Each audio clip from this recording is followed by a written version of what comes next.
Hello everyone, नमस्कार। कैसे हैं आप सब? एक बार फिर से स्वागत है आपका हमारे इस सेशन में, जिसमें हम इंग्लिश स्पीकिंग कोर्स कवर कर रहे हैं। तो दोस्तों, जैसा कि आप जानते हैं कि हम वोकैबुलरी एंड डिक्शनरी आजकल डिस्कस कर रहे हैं, जिसमें आज क्लासिफाइड वोकैबुलरी का पार्ट नंबर 14 हम डिस्कस करेंगे। इससे पहले पार्ट 13 तक हमने डिस्कस कर लिया है। पार्ट 14 में हम लोग बिजनेस से रिलेटेड टर्म्स को डिस्कस करेंगे। इससे पहले हमने प्रोफेशन और ऑक्यूपेशन से रिलेटेड टर्म्स को समझा था। आज हम बिजनेस से रिलेटेड, मतलब बिजनेस में यूज होने वाले कौन कौन से टर्म्स हैं, उनको आज हम समझेंगे। तो जितने भी बिजनेसमैन हैं या बिजनेस वुमेन हैं, उनके लिए ये सेशन बहुत ज्यादा इंपॉर्टेंट है, क्योंकि वो आज समझेंगे कि आप लोग जिन टर्म्स का बेसिकली यूज करते हैं उनको इंग्लिश में क्या बोला जाता है। तो ये है व्यवसायिक शब्द वाली। और इस सेशन में हम लोग क्या समझने वाले हैं? In this session we will learn vocabulary related to business, मतलब शब्दकोश जो कि बिजनेस या व्यवसाय से रिलेटेड है या व्यापार से रिलेटेड है। तो चलिए इस मजेदार सेशन की शुरुआत करते हैं। अगर आप बिजनेसमैन हैं या बिजनेस वुमेन हैं, तो आप इन टर्म्स को भली भांति समझते होंगे, और आज आप ये भी समझेंगे कि इनको इंग्लिश में क्या बोला जाता है। जैसे सबसे पहले है कीमतों का बढ़ना। भाई सब जने जानते हैं, चाहते हैं कि जो हमारा प्रोडक्ट हो, जब वो मार्केट में आए, उसकी डिमांड अच्छी हो और उसकी कीमतें भी बढ़ती जाएं। और इसको बोला जाता है मुद्रास्फीति, मतलब इन्फ्लेशन। तो जब किसी चीज के प्राइस बढ़ता है तो वो क्या है तो जब किसी चीज का प्राइस बढ़ता है तो उसको इन्फ्लेशन के नाम से जाना जाता है। ठीक है। और अगर वही कीमतें घटती हैं तो उसको डिफ्लेशन बोला जाता है। अग्रतिथि हुंडी, इसको बोला जाता है आफ्टर डेट बिल। हुंडी वैसे एक बिल टाइप का एक होता है। जैसे अगर आपने बीआर और बीपी सुना हो, मतलब बिल्स रिसीवेबल और बिल्स पेबल, तो इसी तरह से हुंडी चला करती थी। तो अग्रतिथि मतलब जो आफ्टर डेट बिल है, जिसकी डेट बाद की है बिल पे। जैसे बिल दे दिया और उस पर डेट जो है बाद की लिखी हुई है, मतलब आप उसको बाद में एनकैश करा सकते हैं। अग्र प्रेषण पत्र, इसको बोला जाता है फॉरवर्डिंग लेटर। जैसे मान लीजिए किसी का कोई लेटर है और वो उसके डायरेक्ट पते पर नहीं पहुंच पाया या उस व्यक्ति पर नहीं पहुंच पाया किसी कारणवश, तो उसको फॉरवर्ड कराया जाए कहीं और, क्योंकि जहां पर पहुंचा है वो या तो गलत पता है या किसी भी कारणवश वो गलत एड्रेस पर आ गया है, या अब वो लोग वहां नहीं रहते, तो उस लेटर को फॉरवर्डिंग लेटर बोला जाता है। अग्रिम अग्रिम मांग अदायगी, इसको बोला जाता है कॉल इन एडवांस। जैसे अगर आपने कभी शेयर्स वगैरह का मार्केट सुना हो, तो शेयर्स जो होते हैं, अगर कुछ लोग क्या करते हैं, उस शेयर की कुछ कॉल मनी होती है। तो अगर किसी ने पहले ही जो ड्यू अमाउंट है उसको पहले ही पे कर चुका है, मतलब ड्यू डेट आने से पहले अमाउंट को पे कर चुका है, that is called call in advance, मतलब एडवांस पैसा दे देना। अग्रिम राशि लेखा, इसको बोला जाता है एडवांसेस अकाउंट्स। ये भी वही है जो आप पहले ही एडवांस क्लियर कर चुके हैं। और क्या होता है, कई बार कॉल इन एरियर्स, आपने एक वर्ड सुना होगा। तो अगर मान लीजिए कि कोई पैसा जो अभी रह रहा है और उसकी ड्यू डेट निकल चुकी है, तो उसको कॉल्स इन एरियर्स बोला जाता है। अचल पूंजी मतलब जो कैपिटल, फिक्स्ड कैपिटल है, मतलब जिसको छेड़ा नहीं जाएगा। सपोज कीजिए पार्टनर्स हैं दो, और उन्होंने अपने बिजनेस में, किसी ने 60,000 रुपए लगाए और किसी ने 50,000 रुपए लगाए। ठीक है, इतने इतने रुपए लगाए एक बिजनेस को स्टार्ट करने के लिए। अब उन्होंने क्या करा कि इसमें से 30,000 ईच तो उन्होंने फिक्स्ड कैपिटल रख दी, है ना। और बाकी का जो अमाउंट है, जैसे इसमें जो बचता है अमाउंट रिमेनिंग, उसको वो बाकी करंट जो उनके एक्सपेंसेस रहते हैं उनके लिए वो यूज करते हैं, या करंट एक्सपेंडिचर्स होते हैं उनके लिए वो उनको यूज करते हैं, जैसे सामान लाना ले जाना, किराया देना, ये सब करके। और इतना अमाउंट जो है वो फिक्स्ड ही रहता है, उसको कम या ज्यादा नहीं किया जाता। तो that is called fixed capital. Okay. अचल पूंजी मतलब वो हिलेगी नहीं, अब वो उतनी ही रहेगी, फिक्स्ड रहेगी। अदत्त चेक मतलब ओपन चेक। तो जिनको, जैसे अगर आपने कोई चेक होता है तो उसको क्रॉस कर दिया जाता है, मतलब ये सिर्फ इसी के नेम पर होगा, है ना। क्रॉस को इस तरह से 4 टाइप की क्रॉसिंग्स की जाती है चेक पे, आपने सुना होगा। अगर आप अकाउंट से रिलेटेड पर्सन है तो आपने ये टर्म्स भली भांति समझे होंगे। और ओपन चेक क्या होता है? जिसको क्रॉस नहीं किया जाता। ठीक है, वो ओपन है, वो कोई भी एनकैश करा सकता है। अदायगी क्षमता मतलब पेइंग कैपेसिटी। तो जिसकी पेइंग कैपेसिटी कितनी है, किसका कितना बजट है, तो वो क्या होता है? अदायगी क्षमता मतलब पेइंग कैपेसिटी। अधिकरण पत्र, इसको बोला जाता है लेटर ऑफ ऑथराइजेशन, मतलब किसी चीज का आप पर क्या ऑथराइजेशन है या आपका उस चीज पर अधिकार है, तो उसका एक पत्र होता है, that is called letter of authorization या LOA। ओके, इसको इस नाम से भी जाना जाता है। आगे बढ़ते हैं। अधिकृत पूंजी अब देखिए, एक हमने पढ़ा था फिक्स्ड कैपिटल, अब है अधिकृत पूंजी मतलब ऑथोराइज्ड कैपिटल। तो एक ऑथोराइज्ड कैपिटल होती है जिसको इंट्रोड्यूस कराया जाता है, और वो ऑथोराइज्ड, वो फिक्स्ड रहती है हमेशा, तो दैट इज ऑथोराइज्ड कैपिटल। अधिमुद्रा, ऑक्यूपेशन मनी, मतलब जो ऑक्यूपेशन के लिए जो मनी होता है that is called occupation money, अधिमुद्रा। अनर्जित, अनअर्न्ड, जिसको अर्जित ना किया गया हो या जिसको कमाया ना गया हो। तो कुछ चीजें होती हैं उनको कमाया नहीं जाता, उनको खुद से बनाया जाता है, तो वो क्या है, अनअर्न्ड। ओके। अनिवार्य नकद आरक्षित निधि, अनिवार्य मतलब कोई चीज जो जरूरी हो, नकद मतलब कैश, तो हम इसे बोलते हैं कंपल्सरी रिजर्व। कुछ चीजें कंपल्सरी रिजर्व रखनी पड़ती हैं एक ऐसे देखने के लिए, जैसे आपने देखा हो, अगर आप अकाउंट से रिलेटेड व्यक्ति हैं तो आपने देखा होगा बैलेंस शीट्स में या वैसे कोई भी बिजनेस में लोग अपने रिजर्व्स रखते हैं कि जब भी उनकी जरूरत पड़ेगी तब उनको यूज किया जाएगा, मतलब ये अमाउंट फिक्स करके रखा जाएगा आने वाले इस तरह के खर्चों के लिए जिनका अभी हमको कुछ भी पता नहीं है। ओके। तो बहुत तरह के रिजर्व्स रखे जाते हैं, ये कंपल्सरी रिजर्व है जिसको रखना ही रखना है, चाहे कुछ आए या ना आए, इसको जरूर रखना है। अनुमोदन या मंजूरी, इसको बोला जाता है एंडोर्समेंट। ओके। तो इसमें आप एंडोर्समेंट, जैसे सपोज कीजिए एक पर्सन है ए और उसने बी को कोई चेक दिया या फिर बिल दिया। अब बी को सी के पैसे देने थे, ए को बी के पैसे देने थे, बी को सी के पैसे देने थे। ए ने बी को एक बिल दे दिया, है ना, बी आर जिसको बोलते हैं, या फिर उसने उसको एक चेक दे दिया, ठीक है, कुछ भी दे दिया, एक नोट, मतलब एक तरह से आप कह सकते हैं एक डॉक्यूमेंट दे दिया जो नेगोशिएशन डॉक्यूमेंट है, ठीक है। अब वो चला गया बी के पास, अब बी को सी के पैसे देने थे, तो उसने सोचा जो ए ने मुझे दिया है तो मैं इसको बी को दे देता हूँ, मतलब अब मेरा तो कर्जा निबट गया। अब ए किसको देगा, सी को डायरेक्ट पैसे देगा, है ना, या जब ए पैसे देगा तो वो सी के पास डायरेक्ट पहुंच जाएंगे, तो ये एक तरह से गारंटी है कि हाँ सी को उसके रुपए मिल जाने हैं। हाँ, अगर ए सी को पैसे नहीं दे पाता है किसी कारणवश, तो इसकी जो लाइबिलिटी रहेगी वो किस पे रहेगी, बी पे, और बी के लिए लाइबल कौन रहेगा, ए रहेगा, है ना। तो यहाँ पर सिर्फ ये एक वो है, जैसे आप कह लीजिए कि एक तसल्ली है कि हाँ ये पैसे आपको इस डेट तक मिल जाएंगे, ये उसका एक बी आर है या फिर उसका चेक है। तो ए बी को देना है और बी को सी को देना है, तो डायरेक्टली वो उसको एंडोर्स कर देगा आगे किसी और के ऊपर। अनुमोदित मुद्रा, इसको बोला जाता है अप्रूव्ड करेंसी, तो जो करेंसी अप्रूव्ड हो चुकी है उसको अप्रूव्ड करेंसी बोला जाएगा। अप्राप्य, अप्राप्य ऋण, ऋण मतलब लोन, बट्टे खाते का धन, इसको बोला जाता है बेड डेट।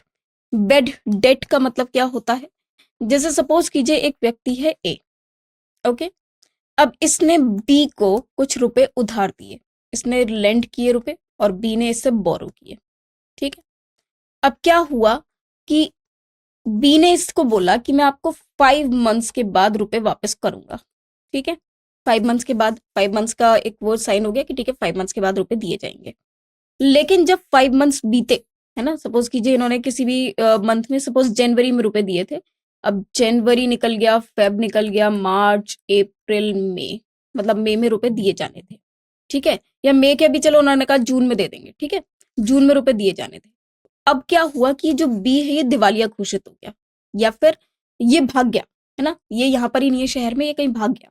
तो अब जो ए के रुपए हैं वो मर गए और उनका आने का कोई भी एक ऐसा नहीं है कि वो कभी आएगा, ठीक है, मतलब वो रुपए एक तरह से मर गए, ना तो बी वापस आने वाला है, ना उसके वो रुपए देने वाला है, या वो इंस्टॉलमेंट हो गया कि उसके पास अब देने के लिए कुछ बचा ही नहीं है, जो आ ही नहीं सकता, तो उसको बोला जाता है बेड डेट, ठीक है, उसको क्या बोला जाता है, बेड डेट, मतलब जो रुपए मर चुके हैं। अब इसमें एक और वर्ड भी यूज होता है, वो क्या है, सपोज कीजिए बी, जब ये मई आया तो मई के लास्ट में रात में फोन करके कह रहा है, जिस दिन रुपए देने थे अगले दिन, उस दिन रात को कह रहा है 31 मई को, कि ए को फोन करके कहता है कि भाई मैं 1 महीने के लिए गाँव जा रहा हूँ और मैं 1 महीने बाद आकर तुम्हें रुपए दूंगा, मुझे इमरजेंसी में जाना पड़ रहा है। अब 1 महीने तक ए बी का वेट कर रहा है, हालांकि अब 1 महीना भी निकल गया, मतलब जुलाई निकल गया, अगस्त निकल गया, जब अगस्त आया तो अब ए को चिंता होने लगी कि पता नहीं ये रुपए मुझे मिलेंगे या नहीं मिलेंगे, मतलब वो कौन सी डेट बन गई है, डाउटफुल डेप्ट, ठीक है, अब वो कौन सी डेप्ट है, डाउटफुल डेप्ट, मतलब अभी वो पक्का नहीं कह सकता कि बी आएगा या नहीं आएगा, लेकिन वो भी डाउट में है, शक की निगाहों में है कि वो आ भी सकता है और नहीं भी, तो अब वो कौन सी डेट है, डाउटफुल डेट। तो सबसे पहले कोई भी डेट डाउटफुल डेट बनती है, फिर उसके बाद वो कैसी डेट बन जाती है, उसके बाद वो बेड डेट बन जाती है या तो नहीं बनती है, क्या पता वो गुड डेट में तब्दील भी हो जाए क्योंकि वो जो बी है वो उसको रुपए लौटा दे। तो ये होता है बेड डेट।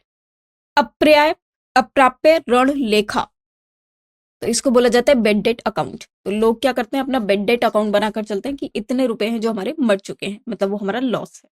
ठीक है, तो ये हमारा लॉस हो जाता है, दिस इज कॉल्ड लॉस और लाइबिलिटी। अर्थव्यवस्था या किफायत, ठीक है, तो ये होता है इकोनॉमी। अर्थव्यवस्था को हम लोग इकोनॉमी के नाम से जानते हैं। अल्पकालिक उधार, इसको बोला जाता है शॉर्ट टर्म क्रेडिट। ठीक है, मतलब जो शॉर्ट टर्म के लिए, जो कम समय के लिए जो क्रेडिट पे दिया जाए वो क्या होता है, अल्पकालिक उधार, मतलब शॉर्ट टर्म क्रेडिट जो छोटे कम समय के लिए क्रेडिट पर दिया जाए। अविलंब कर्जा, इसको बोला जाता है डिमांड लोन। फिर अविलंब दर, इसको बोला जाता है कॉल रेट। ठीक है, तो रेट मतलब जिस रेट पर वो जो लोन्स वगैरह का लेन देन रहता है वो कॉल रेट होते हैं। हालांकि इसका जो एग्जैक्ट टर्म है, देखिए इनके जो एग्जैक्ट टर्म्स हैं, पूरे प्रॉपर जो अकाउंट्स के पर्सन होते हैं या जो अकाउंट्स को डील करते हैं उनको ये अच्छे से पता होगा। कुछ टर्म्स हैं जो मैं एक्सप्लेन करने की कोशिश कर रही हूँ, वो मैं आपको यहाँ पर कर पा रही हूँ। असली आमदनी, मतलब जो एक्चुअल आपकी इनकम होती है, तो इसको बोला जाता है नेट इनकम। असली आमदनी मतलब नेट इनकम। अब जैसे मान लीजिए असली आमदनी का मतलब एक्चुअली क्या है, जैसे अगर मान लीजिए आप लोगों ने, सपोज कोई ए है, ए ने कोई सामान बेचा और वो सामान बेचकर उसे 10,000 रुपए मिले। ठीक है, सामान बेचकर उसे कितने मिले, 10,000 रुपए। अब ए ने वो सामान खरीदा भी तो होगा कभी ना कभी, तो उसका जो कॉस्ट प्राइस था वो था 3,000 रुपए। ठीक है, अब जो बेच कर लिया वो कितने हो गए, 10,000 रुपए, मतलब ये उसका सीपी हो गया और ये उसका एसपी हो गया। तो उसे कमाई कितनी हुई, 10,000 रुपए उसका रेवेन्यू है। लेकिन अगर हम इसमें प्रॉफिट देखें तो प्रॉफिट कितना है, 7,000 है। ठीक है, प्रॉफिट कितना है, 7,000। अब इसमें भी वो बहुत सारी चीजें हैं भाई, किसी को मान लीजिए वो दुकान का किराया दे रहा है, अपने एम्प्लॉयज को सैलरी दे रहा है, तो उसके बाद कहीं जाकर उसको जो बचता है वो बचता है सपोज 2,000 रुपीज। तो ये उसका असली इनकम हो जाती है। अस्थाई ऋण मतलब फ्लोटिंग डेट। अदेशी या आदेशी चेक, इसको बोला जाता है ऑर्डर चेक।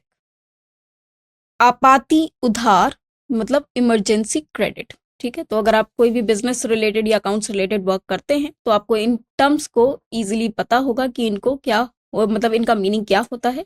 यहाँ मैं आपको सिर्फ हिंदी शब्द का इंग्लिश वर्ड बता रही हूँ। तो ये होता है इमरजेंसी क्रेडिट। तो आपाती मतलब जो इमरजेंसी के वक्त पर उधार लिया जाए। आय या आमदनी मतलब इनकम। ओके, आरंभिक लेखा, आरंभिक मतलब स्टार्टिंग में, तो इनिशियल अकाउंट को क्रिएट किया जाता है, दैट इज आरंभिक लेखा। आवर्ती जमा या आवर्ती जमा, इसको बोला जाता है रेकरिंग डिपॉजिट। रेकरिंग मतलब जो चीज रिपीटेड हो। औद्योगिक बैंक, इसको बोला जाता है इंडस्ट्रियल बैंक, जो इंडस्ट्री से रिलेटेड उनको लोन्स वगैरह ये सब प्रोवाइड करते हैं। औसत एवरेज, ठीक है, उसके बाद औसत दर मतलब एवरेज रेट। औसत दूरी एवरेज डिस्टेंस। एवरेज होता है जो एक पर्टिकुलर सबके बीच का एक पार्ट ऐसा ढूंढ लिया जाए कि इस रेट पर काम चल जाएगा। उगाही बिल मतलब बिल ऑफ कलेक्शन, जैसे बिल्स ऑफ कलेक्शन में बीआर बीपी ये सब होते हैं। जैसे अगर कोई एक व्यक्ति है वो किसी को सामान बेचता है तो कई बार रुपए डायरेक्ट नहीं दिए जाते, पहले बीआर और बीपी दिए जाते हैं, तो उनको बिल्स ऑफ कलेक्शन बोला जाता है, जो कलेक्ट करने के लिए अमाउंट को काम आते हैं। उचंती नाम, इनको बोला जाता है सस्पेंडेड डेट। उत्तर तिथि चेक, इसको बोला जाता है पोस्ट डेटेड चेक, मतलब बाद की डेट का कोई चेक दे दिया जाए। उधार जमा मतलब क्रेडिट डिपॉजिट। फिर उधार पत्र या साख पत्र, इनको बोला जाता है लेटर ऑफ क्रेडिट। एक लेटर ऑफ क्रेडिट लिख दिया जाता है, अगर आप किसी को क्रेडिट पर सामान देते हैं तो लेटर ऑफ क्रेडिट लिखा जाता है, ताकि पता लग जाए कि हाँ इस चीज को या इतना हमने क्रेडिट दिया है और अब इसकी भरपाई होनी है, जिसमें एवरेज ड्यू डेट वगैरह भी सब मेंशन की जाती है। बाकी खैर वो अकाउंट्स का एक वर्क है। उधार बिक्री, उधार मतलब लोन पे है ना, ये क्रेडिट पर, तो सेल ऑन क्रेडिट। उधार लेखा मतलब क्रेडिट अकाउंट, तो उनका क्रेडिट अकाउंट बना दिया जाता है। जैसे एक होता है ना कि हमारा खाता खोल लीजिए अपने पास, मतलब एक अकाउंट मेंटेन किया जाता है और एक पर्टिकुलर डेट पर वो सारा बिल पे कर दिया जाता है ना, तो दैट इज क्रेडिट अकाउंट।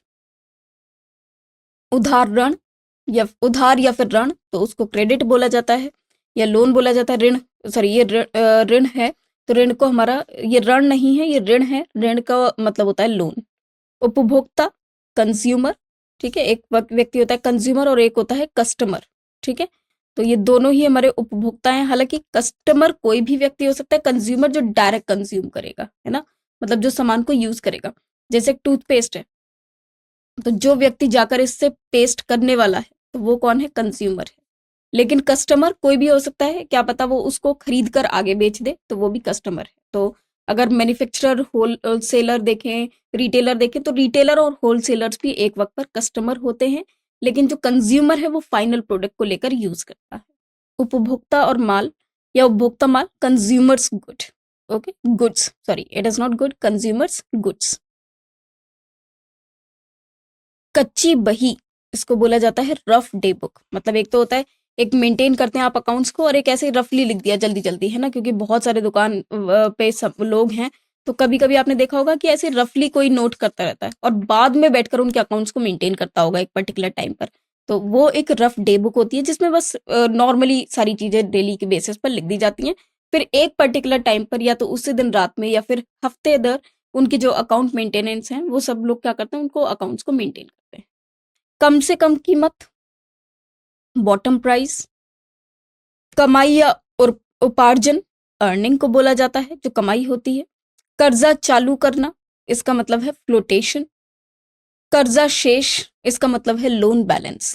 कर्जे के देनदार, मतलब डेटर्स फॉर लोन, और कर्जे के लेनदार मतलब क्रेडिटर्स फॉर लोन। तो जो लोन देता है वो डेटर हो गया। जैसे सपोज कीजिए ए ने बी को लोन दिया, पैसा दिया, तो ए डेटर हो गया और बी क्रेडिटर हो गया। कर्मचारी या नौकर, इनको एम्प्लॉय बोला जाता है। कागज पैमाना मतलब पेपर स्केल, ओके। कागज मुद्रा मतलब पेपर वाली करेंसी, पेपर करेंसी, जैसे जो हमारे नोट्स होते हैं, दैट इज पेपर करेंसी। कारखाना, फैक्ट्री। कार्य, जॉब। कार्यकर पूंजी, इसको बोला जाता है वर्किंग कैपिटल। वर्किंग कैपिटल का अपना एक बहुत बड़ा प्रोसेस होता है, जो अकाउंट्स मेंटेन करते हैं उनको ये पता होगा। तो दैट इज वर्किंग कैपिटल, जो करंट एसेट्स और करंट लाइबिलिटीज में डील करते हैं। या वैसे इसका एक बेसिक फॉर्मूला रहता है, current assets minus current liabilities, but वो एक अकाउंटिंग टर्म है। कालिक ऋण, जिसको बोला जाता है टाइम मनी। ये ऋण है, ऋण नहीं है। अगर मैंने गलती से बोल दिया हो कहीं तो माफ कीजिएगा बस, लेकिन ये वर्ड ऋण है, ठीक, टाइम मनी। कीमत या मूल्य मतलब प्राइस। कीमत सूची मतलब प्राइस लिस्ट। अच्छा दोस्तों, एक और बात, कई बार लोग कंफ्यूज हो जाते हैं प्राइस और प्राइस में। इन दोनों शब्दों में डिफरेंस है। प्राइस मतलब कीमत, है ना, और प्राइज होता है जो आपको उपहार मिलता है, ठीक है। तो प्राइज क्या होता है? जो जैसे गिफ्ट मिलता है, इसे आप गिफ्ट कह लीजिए, है ना। जैसे आपने कोई प्राइज जीता, है ना, फर्स्ट आया आपने प्राइज जीता, तो वो प्राइज है, ZE है, और PRICE मतलब कीमत। कुल कमाई, ग्रॉस अर्निंग। कुल हानि, ग्रॉस लॉस बोला जाता है। कोरी बेचान मतलब ब्लैंक एंडोर्समेंट, मतलब ऐसे ही आपने एक एंडोर्समेंट दे दिया, उस पर नेम वगैरह नहीं लिखा। एंडोर्समेंट में पहले आपको बता चुकी हूँ, तो कुछ इसी तरह से होता है। खजांची मतलब कैशियर। खड़ी जमा मतलब स्टैंडिंग क्रेडिट। खड़ी हुंडी मतलब ओवरड्यू बिल। खर्चे का बिल मतलब बिल ऑफ कॉस्ट्स। खर्चे के लेनदार, क्रेडिटर्स फॉर एक्सपेंसेस। खाता उधार, क्रेडिट बुक। खाता जमा, बुक डिपॉजिट। खाता ऋण, बुक डेट, मतलब जो बुक में लिखी हुई डेट है। खालिस आय या शुद्ध आय, इसको बोला जाता है नेट इनकम। खुदरा रोकड़ बही मतलब पैटी कैश बुक। एक पैटी कैश बुक जो छोटे छोटे खर्चों के लिए लिखी जाती है। खुला चेक, ब्लैंक चेक, मतलब एक ऐसा चेक जिस पर सिर्फ साइन है और कुछ भी नहीं, अमाउंट वगैरह आप अपने पास से लिख लीजिए, that is called blank cheque. खुली सुपुर्दगी या मालकी, तो उसको बोला जाता है ओपन डिलीवरी ऑफ गुड्स।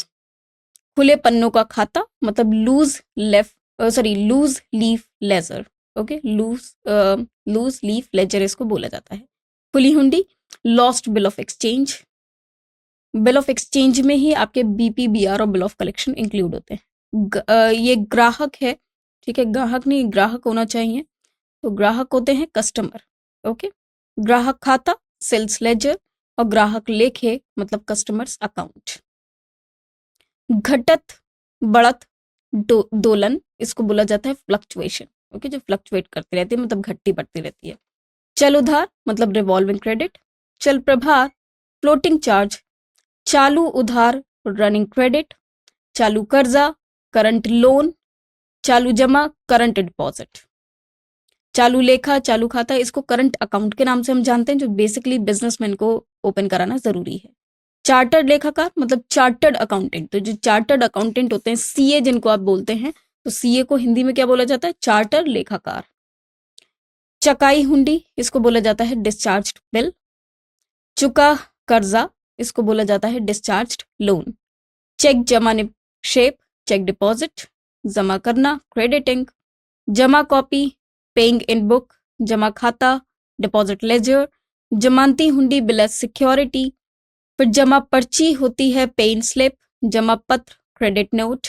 जमा बैंक बैंक ऑफ डिपॉजिट। जमा मुद्रा डिपॉजिट करेंसी। जमा रकम डिपॉजिट अमाउंट। और जमा रजिस्टर डिपॉजिट रजिस्टर। जमा लेखा डिपॉजिट अकाउंट होता है। फिर वर्ड्स आ जाते हैं। अब दूसरा एक और वर्ड क्या है? जाली नोट। आपने देखा होगा बहुत बार ऐसे होता है कि जाली नोट है मतलब नकली नोट है, उसको बोला जाता है फॉर्ज्ड नोट। जोखिम पत्र, फिर एक टर्म आती है जोखिम पत्र, मतलब जोखिम पे जो पत्र लिखा जाए, दैट इज रिस्क नोट। दक्साल दर, सॉरी दिस इज टकसाल दर। टकसाल दर मतलब जहां पर कॉइन्स को कॉइन्स बनाए जाते हैं, करेंसी के जो कॉइन्स होते हैं जहां पर उनको प्रिंट किया जाता है, that is mint par. Okay. टिपांतरण या खातांतरण, इसको बोला जाता है बुक ट्रांसफर। टूट फूट वियर एंड टियर। डूबी रकम मतलब बेड डेट, जैसे मैंने आपको पहले भी एक्सप्लेन किया है, तो डूब चुकी है जिसका लेना अब पॉसिबल नहीं है या जिसका मिलना पॉसिबल नहीं है। तुरंत नकदी उधार खाता, इसको बोला जाता है डिमांड कैश क्रेडिट। थोक बाजार मतलब होलसेल मार्केट, जहां पर होलसेल में लोग सामान बेचते हैं, एक लूज मटेरियल नहीं होता है, ये बिल्कुल होलसेल में लॉट में बेचा जाता है। दर्शनी हुंडी, इसको बोला जाता है बिल पेबल एट साइट। दर्शनी हुंडी की दर चेक रेट। दर्शनोत्तर हुंडी बिल पेबल आफ्टर साइट। और दावे की राशि मतलब क्लेम्ड अमाउंट। तो बिल पेबल एट साइट मतलब जिस वक्त देखा जाए, जिस वक्त देखा है वो उस दिन से बिल माना जाएगा, ठीक है। और आफ्टर साइट मतलब उसके बाद कोई डे घोषित कर दिया जाएगा जिस दिन मिलेगा। तो ये सब चीजें रहती हैं कि जिस दिन आपने वो बिल को मिला आपको, उस दिन आपने उसके बाद से आपने डेट को लिखा है। तो ये सब होते हैं। ये आप अगर आपने कभी बिल्स ऑफ एक्सचेंज पढ़ा हो, BOE, जिसमें BRBP होता है, तो वो सब इस चीज को जानते हैं। ये उन्हीं की टेक्निकल टर्म्स रहती हैं। दिवाला निकलना मतलब बैंकरप्सी। दिवालिया बैंकरप्ट। दुकान या शमाले, इसको शॉप बोला जाता है। दुर्लभ मुद्रा, इसको बोला जाता है हार्ड करेंसी। दुर्लभ रुपए टाइट मनी। देनगिया चार्जेस। देबल पिलबेबल।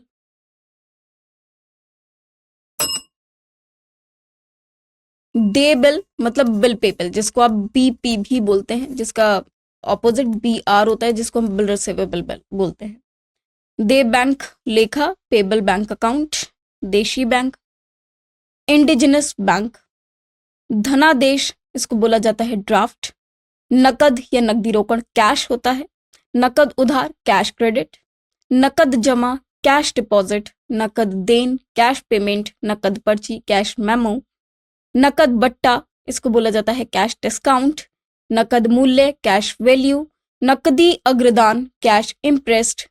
नकदी आदेश मतलब कैश ऑर्डर। नाम खाता डेबिट अकाउंट। नाम बाकी डेबिट बैलेंस।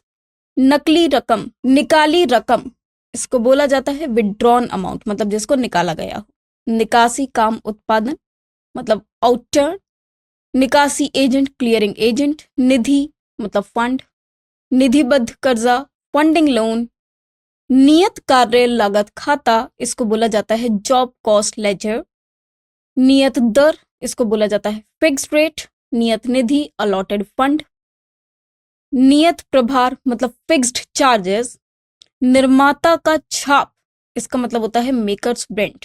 तो जैसे कोई एक निर्माता जिसने उसको बनाया है, उसने अपनी ही ब्रांड उसको बना लिया, that is called makers brand. निर्यात या माल बाहर भेजना, बाहर मतलब आउट ऑफ कंट्री, तो दैट इज एक्सपोर्ट। जैसे मान लीजिए आपने इंडिया से बाहर कहीं सामान बेचा है, तो यू आर एक्सपोर्टिंग इट, ठीक है। और निर्यात उधार मतलब एक्सपोर्ट क्रेडिट, और एक्सपोर्ट का रिवर्स क्या हो जाएगा? इंपोर्ट करना, मतलब अगर आप सामान को मंगाते हैं तो वो क्या हो जाएगा, इंपोर्ट करना।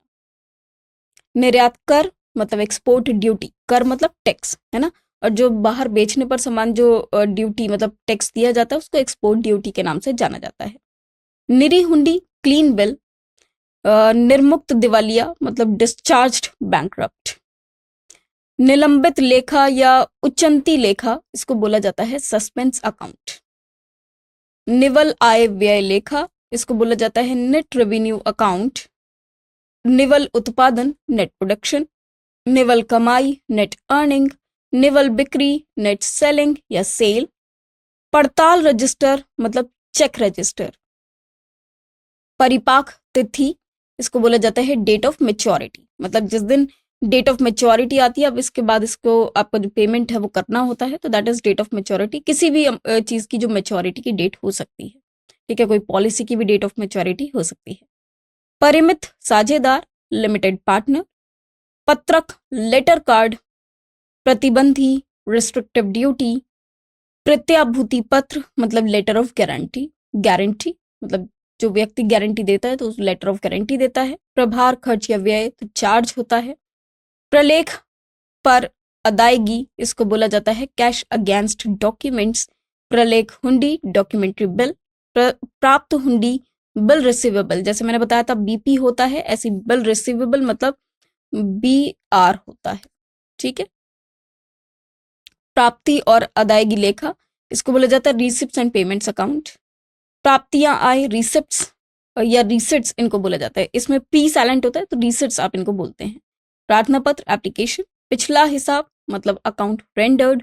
पुराना चेक स्टेल चेक, स्टेल मतलब बासी होता है तो पुराना चेक भी हम उसको बोलते हैं। पूंजी मूल्य मूलधन कैपिटल। पूंजी आरक्षित निधि मतलब कैपिटल रिजर्व फंड सीआरएफ। पूंजीकृत मूल्य, इसको पूंजीकृत है, ये पूंजी नहीं है, पूंजी है, तो इसका मीनिंग होगा कैपिटलाइज्ड वैल्यू। पूंजीकृत लाभ कैपिटलाइज्ड प्रॉफिट। पूंजी का निर्गम कैपिटल आउटफ्लो। पूंजीगत और राजस्व लेखा मतलब कैपिटल एंड रेवेन्यू अकाउंट। पूंजीगत राशि कैपिटल सम्स। पूंजीगत लाभ कैपिटल प्रॉफिट। पूंजी कैपिटल को बोलेंगे तो इससे रिलेटेड जितने भी वर्ड्स होंगे उन्हें हम कैपिटल के साथ ऐड करेंगे। पूंजीपति मतलब कैपिटलिस्ट। पूंजी पर प्रतिफल, इसको बोला जाएगा return of capital, that is ROC. पूंजी परिसंपत्ति कैपिटल एसेट। पूंजी बाजार कैपिटल मार्केट। पूंजी लेखा कैपिटल अकाउंट। फालतू रुपया मतलब फ्लोटिंग मनी। फुटकर कीमत मतलब रिटेल प्राइस। और बकाया अरियर्स, बकाया मांग कॉल इन एरियर्स, जैसे हमने कॉल इन एडवांस पढ़ा था वो एडवांस में दिए हुए, और कॉल इन एरियर्स जिसको आपने अभी तक नहीं चुकाया, जो ड्यू डेट के बाद टाइम आ चुका है, उसको बोला जाता है कॉल्स इन अरियर्स या एरियर्स। बकाया या शेष निकालना दैट इज बैलेंसिंग। बचम जमा, तो सेविंग डिपॉजिट इसे बचत भी बोला जाता है, ठीक है, बचम नहीं है, बचत होना चाहिए, बचत जमा, तो सेविंग डिपॉजिट। बट्टा डिस्काउंट, डिस्काउंट या रिबेट हम इसको बोलते हैं। बट्टा लेखा मतलब डिस्काउंट अकाउंट। बट्टे पर विनियम, इसको बोला बट्टे पर विनिमय, यहाँ पर लिखा हुआ है बट्टे पर विनिमय, इसको बोला जाता है एक्सचेंज एट डिस्काउंट। बही खाता या लेखा पुस्तक, जैसे आपने देखा होगा रेड रेड कलर का रहता है एक लेजर टाइप का, तो बही खाता उसे बोलते हैं, जिसको हम अकाउंट बुक बोलते हैं।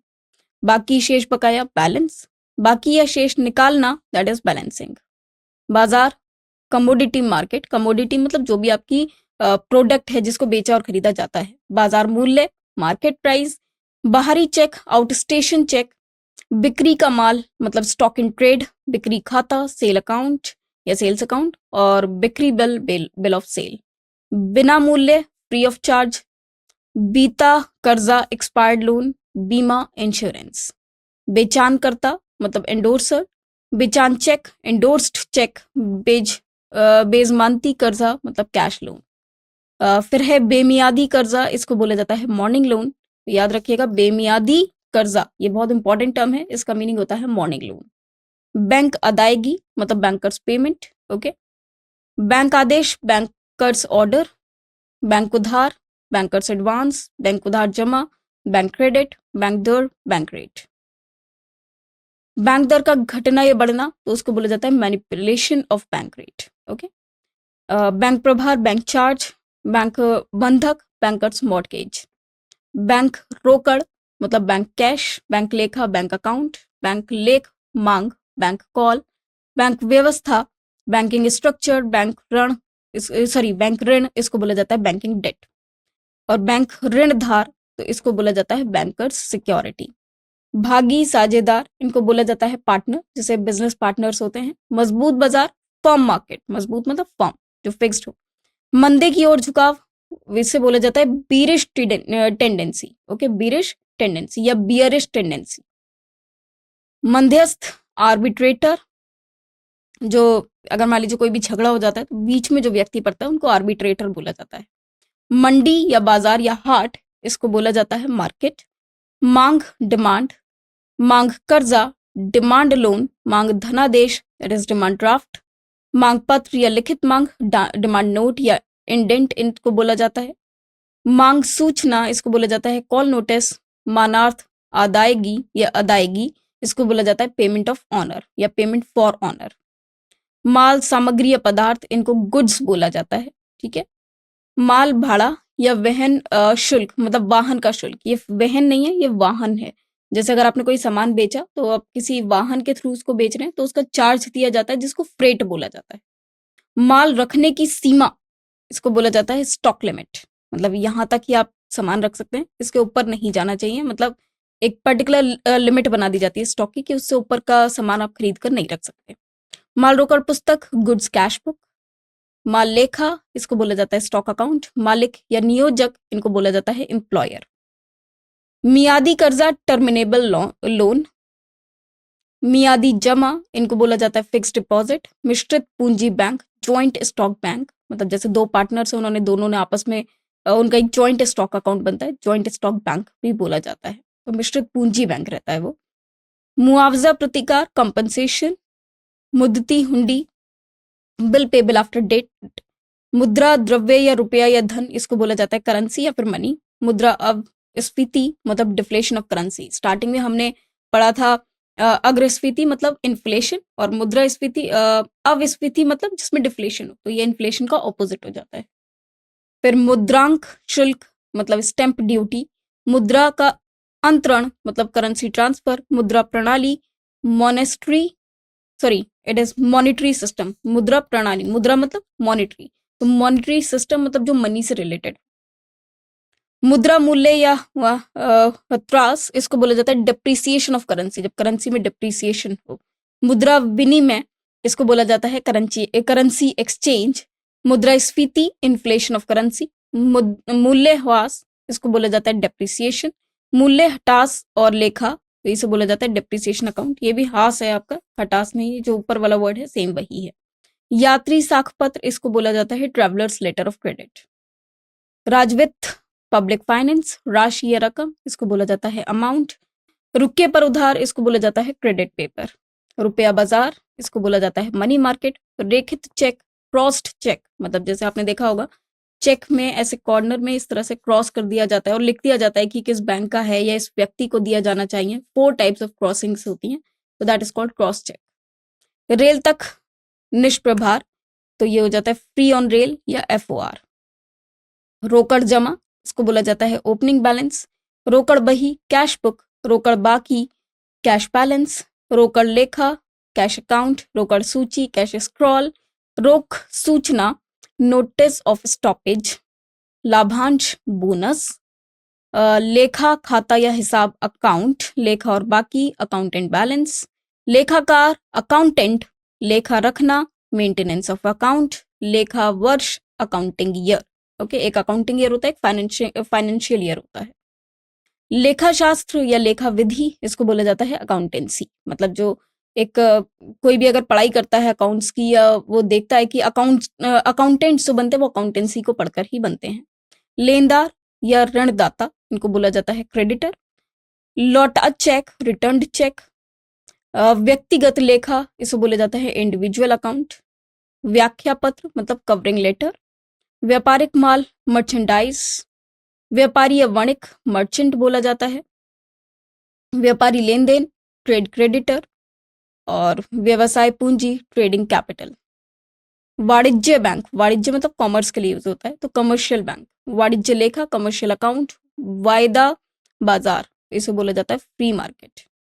वार्षिक निधि, एन्युटी फंड। वार्षिक लाभ, एनुअल प्रॉफिट। वार्षिक लेखा, एनुअल अकाउंट। वार्षिक मतलब एक जो एनुअल हो जाता है, एक वर्ष बीतने का। विवरणी, तो एनुअल रिटर्न। वार्षिक वेतन, एनुअल पे।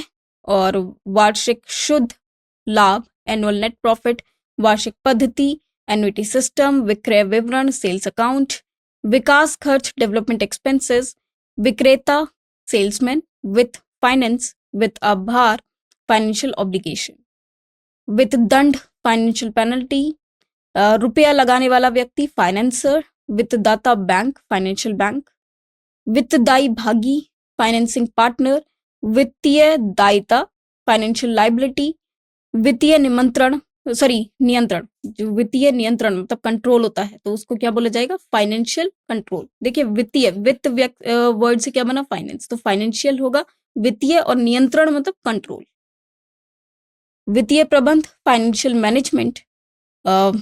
वित्तीय रिपोर्ट देना, फाइनेंशियल रिपोर्टिंग। वित्तीय व्यवहार, फाइनेंशियल ट्रांजैक्शन। वित्तीय वर्ष मतलब फाइनेंशियल ईयर, जो आपका स्टार्ट होता है 1 अप्रैल से 31 मार्च नेक्स्ट ईयर का। वित्तीय विवरण, फाइनेंशियल स्टेटमेंट। वित्तीय सलाह, फाइनेंशियल एडवाइस। वित्तीय ज्ञापन, फाइनेंशियल मेमोरेंडम। विदेशी मुद्रा, फॉरेन एक्सचेंज, मतलब जो फॉरेन कंट्री की करेंसी होती है। विनिमय, एक्सचेंज। विनिमय दर, एक्सचेंज रेट, मतलब जिस रेट पर एक्सचेंज किया जाता है। विदेशी मुद्रा नियंत्रण, एक्सचेंज कंट्रोल। विनिमय पत्र, लेटर ऑफ एक्सचेंज। विनिमय बैंक, एक्सचेंज बैंक। विनिर्माण क्रिया, मैन्युफैक्चरिंग प्रोसेस। विशिष्ट नापतोल कर, स्पेसिफिक ड्यूटी। वेतन, तनख्वाह, पे।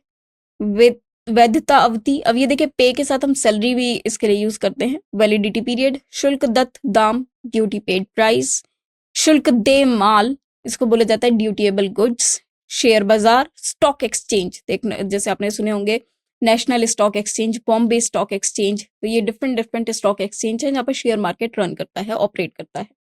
सक्रिय पूंजी, एक्टिव कैपिटल। संचित निधि, इसे बोला जाता है कंसोलिडेटेड फंड। संशोधन, कैश ट्रांसफर क्लियरिंग। सम्मिलित खाता, ज्वाइंट अकाउंट, जैसे दो जनों का एक साथ अकाउंट खोला जाता है तो ज्वाइंट अकाउंट, बेसिकली पार्टनर्स का या फिर जो हस्बैंड वाइफ्स हैं वो ज्वाइंट अकाउंट ओपन कराते हैं। स्वयं ही को दे, मतलब पेबल टू सेल्फ। सरकारी लेखा या सार्वजनिक लेखा, पब्लिक अकाउंट। सरकारी साख, पब्लिक क्रेडिट। सराफा बाजार, इसे बोला जाता है बुलियन एक्सचेंज। स्वीकृत लेखा, अकाउंट्स स्टेटेड। सहकारी बैंक, कोऑपरेटिव बैंक। सहमति पत्र, लेटर ऑफ कंसेंट। सशर्त कर्जा, टाइड लोन। सहायक लेखाकार, असिस्टेंट अकाउंटेंट। साख पत्र, बिल ऑफ क्रेडिट या साहूकार, मनी लेंडर। सुनाम लेखा, गुडविल अकाउंट। हानि या नुकसान, लॉस। हिसाब बंद करना, क्लोजिंग ऑफ अकाउंट। हुंडी, विपत्र मतलब बिल, जैसे बिल ऑफ एक्सचेंज में हम लोग यूज करते हैं। हुंडी का पूर्व भुगतान, रिटायरमेंट ऑफ बिल। और हुंडी चुकाना मतलब क्लियरिंग अ बिल। हुंडी दलाल, बिल ब्रोकर। हुंडी बही, इसको बोला जाता है बिल जर्नल। क्षतिपूर्ति का दावा, क्लेम फॉर कॉम्पनसेशन या कॉम्पनसेशन। ऋण या उधार, लोन। ऋण या लेखा, डेट अकाउंट।